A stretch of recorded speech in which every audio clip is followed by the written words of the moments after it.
If you weren't thinking too hard, you might believe that this would help you with soccer.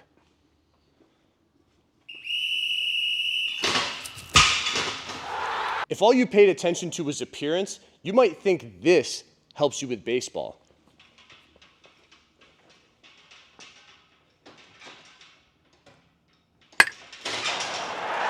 Oh my God! Or maybe this would turn you into Tiger Woods. Oh, I like this. It's the sort of shot you'd have played, I know. Or if you weren't a very bright little wizard, you might think that this makes you better at Quidditch. Wingardium Leviosa! So what was the point of that entire demonstration? Nowadays, as you surf social media, you might be led to believe that you need to do sport-specific exercises to get really good at your sport or to do strength and conditioning for that sport. Movements that are just loaded variations of sport-specific movements that you see on the court, on the field, or on the mats. And that's just not the way that things work. My name is Alex Sterner. I'm the head strength coach and owner at Electrum Performance in San Diego, California, and I work with some of the world's best jiu-jitsu athletes. And this is a theme that I fight against every single day. If you want to make the most of your time off of the mats or off of the field of play, you're going to want to keep in mind the things that we cover today. Before we get into specifics, it really boils down to one thing. Instead of the exercises outwardly mimicking the sport that we're looking for, if you have more of an inward focus, you can select really good exercises for the sport that you're trying to train. For example, instead of focusing on a movement that looks exactly like a baseball swing, instead, if you looked inward to the joints that produce force in a baseball swing, take for example, the hips, the knees,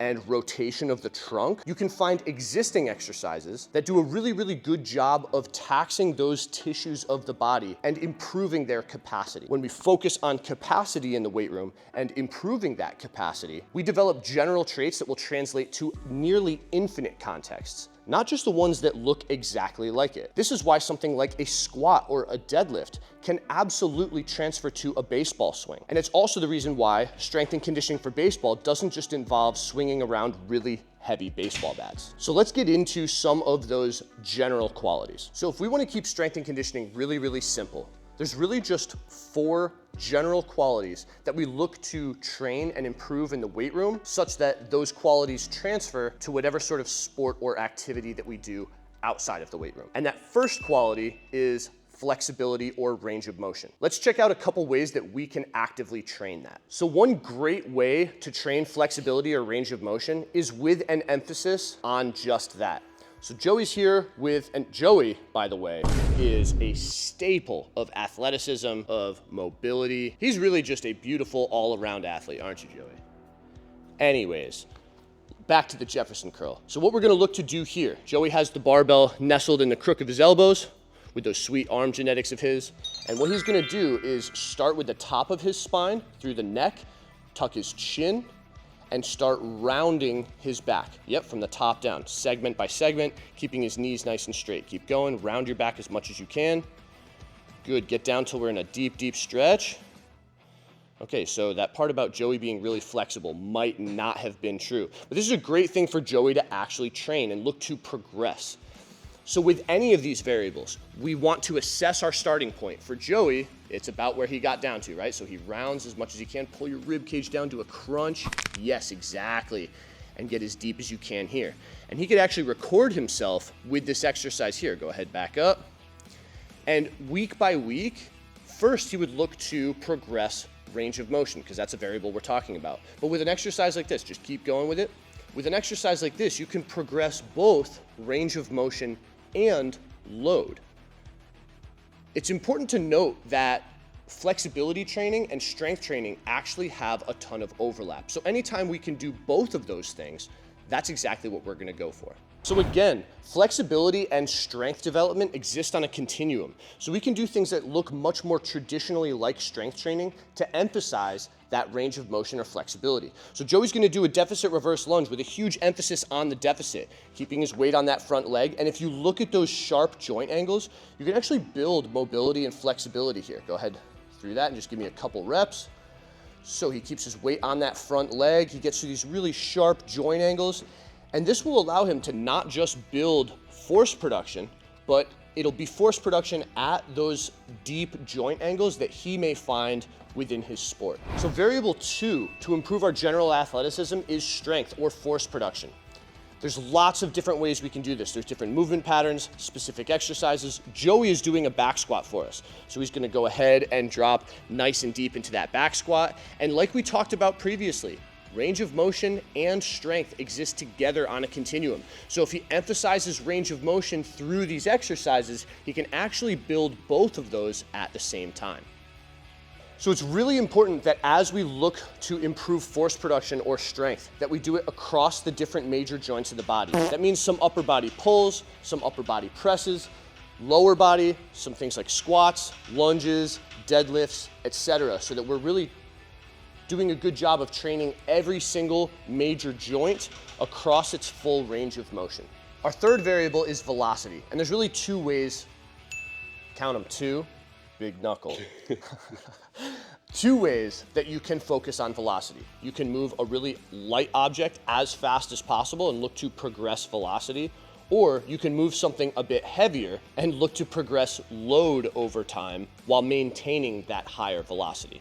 Regardless, when you're doing an explosive movement, there needs to be a continuous acceleration of that object, whether it is a med ball, your body weight, or a barbell. Or a human being. Or a human being. So first, let's jump into a couple of my favorite plyometrics. So the next basic plyo is a standing broad jump.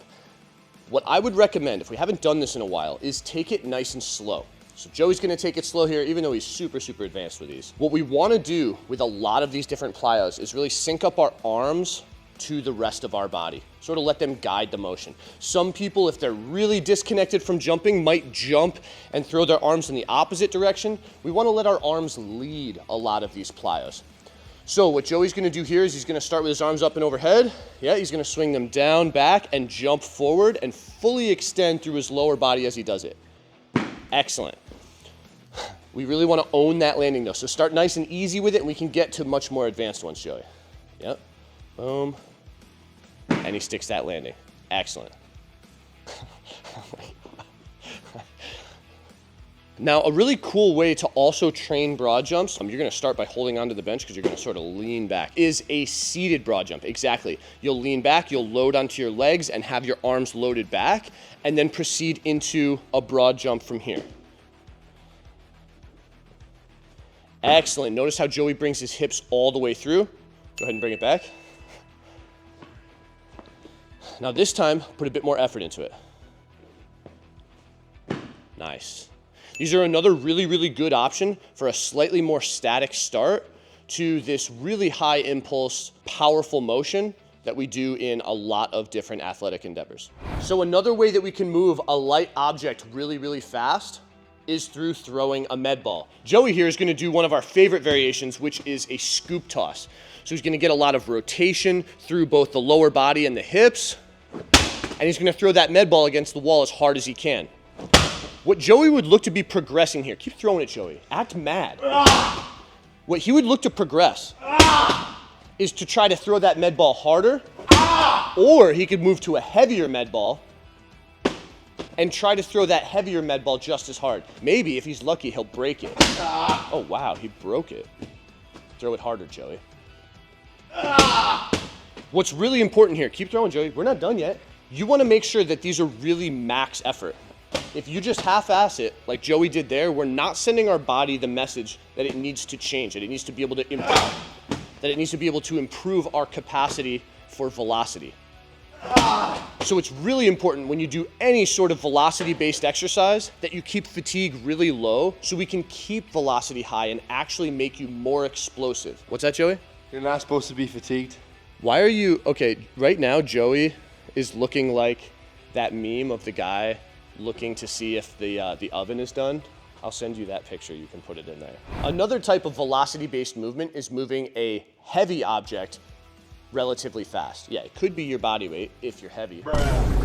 It could also be a loaded barbell. So variations of Olympic lifts like clean pulls, high pulls, or the full clean and jerk or snatch are great examples of ways that you can move heavier objects explosively and still prioritize velocity. Anything to add, Joey? Yes. What do you have to add? Yes. That was profound. So the last general physiological variable that will translate to sport is endurance. In general, for endurance, we can focus on energy systems. So the two that will apply the most to endurance in athletic endeavors are the aerobic system, which is gonna be for long durations and not super intense, or the glycolytic system, which is usually gonna be intense intervals followed by slightly longer rest periods, something like a 1-to-3 or a 1-to-4 work to rest ratio. That can be done on a piece of aerobic equipment like a ski erg. It can be done on a rower.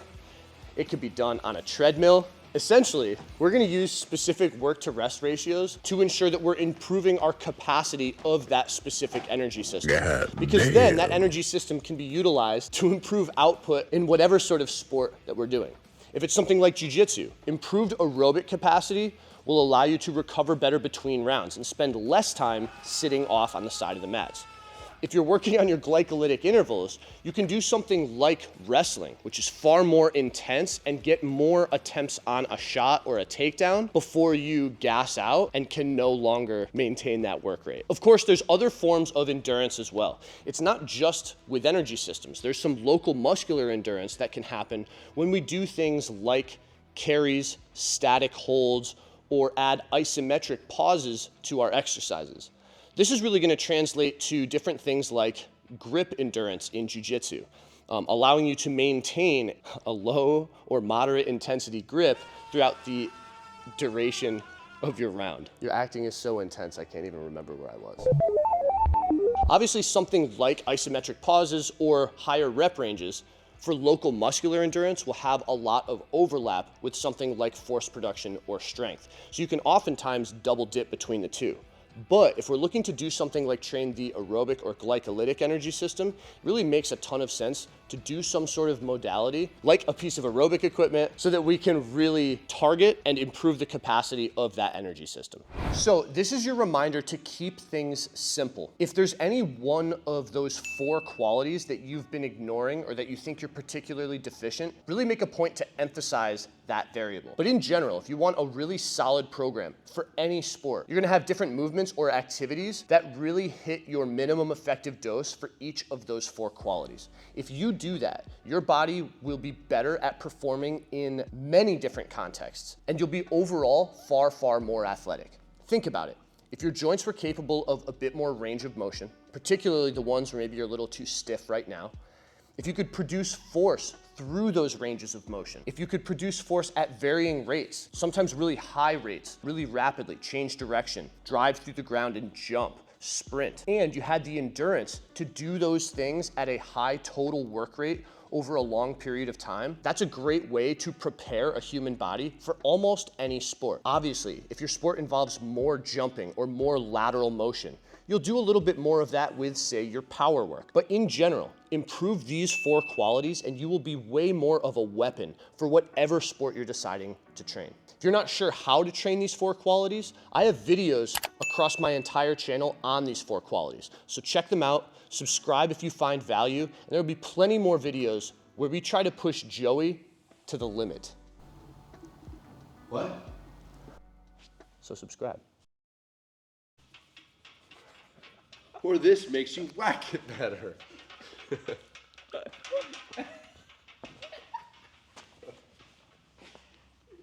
Oh, fuck! Whoa! Whoa! Make you better at jerking. What's he doing? Joey's getting some endurance in. He's showing off his stamina.